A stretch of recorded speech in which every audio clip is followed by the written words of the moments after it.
సరసాలే ఇంకో సామ్రాజ్యం అవగా సమయానికి కళ్ళెం వేసే కాలం వచ్చింది, ఆ స్వర్గానికి కొళ్ళెం తీసే మార్గం తెలిసింది.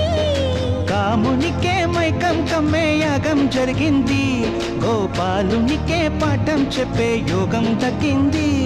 ఆ పాల పుంతని మలవేసి వరించే ఈ పూల పుంతలో పులకింతలు పుట్టించే నీ రసికతకే వేస్తా నా ఓటు, నా అలసటతో వేస్తా ఓటు. చిన్నగా చిన్నగా చిన్నగా మది కన్నులు విప్పిన కన్నెగా నీ మగసిరికే వేస్తా